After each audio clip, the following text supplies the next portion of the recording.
A random post on Facebook inspired me to make these mushrooms.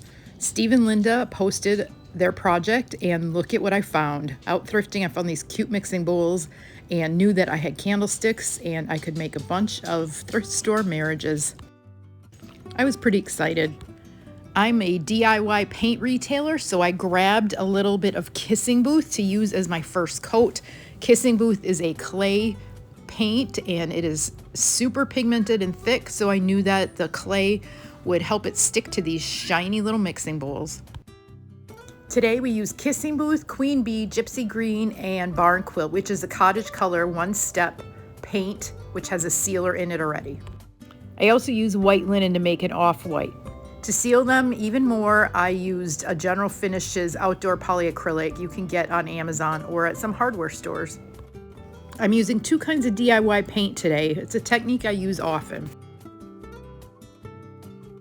I sometimes like to use the clay paint as a primer almost, even though you don't need to sand, strip, or prime, but the clay makes it stick so well. And if I want full coverage, then sometimes I cover it with a coat of a cottage color, which is the one-step paint, has a sealer built in. So that's what you'll see me doing with the red tops today. And the other ones I'm just putting on and then sealing. This is a glass little bottle, and look at how well that paint goes on. It's amazing stuff.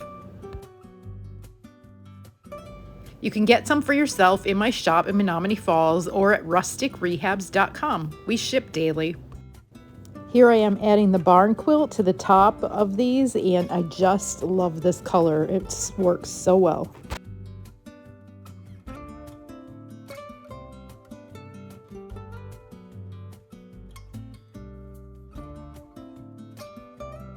And now I'm using the outdoor poly to seal up the rest.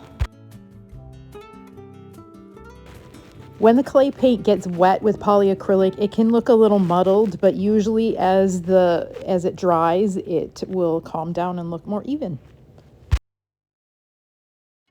With the clay paint, just use a really light touch when you put the first coat of poly on to try to not reactivate the paint because you could remove it.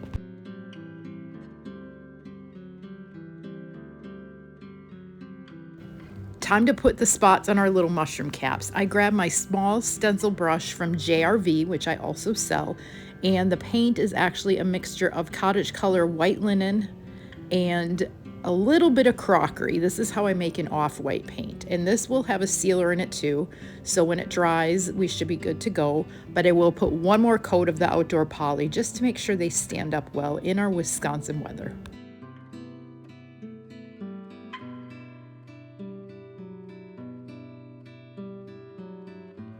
I will put the little dots on all the mushroom caps, and then I use construction adhesive from Gorilla Glue, and that works really well for me to attach stuff like this. It'll take overnight to dry, and then it will be super strong. I learned this trick from Julie from Julie's Designs and Signs. Turn your piece upside down so you can see the center. So I push it on really good from both directions, and then I'm gonna let it sit overnight. How cute is this? I'm in love. Time to knock out the rest.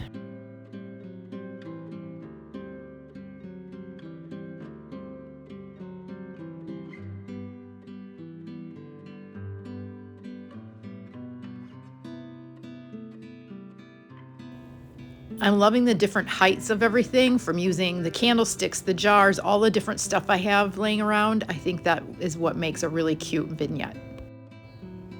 After they dried, Crystal on my team took an oil-based Sharpie and circled all the little dots and then put another coat of poly on it. Which one is your favorite? I don't know if I could pick a favorite. Don't they look so cute?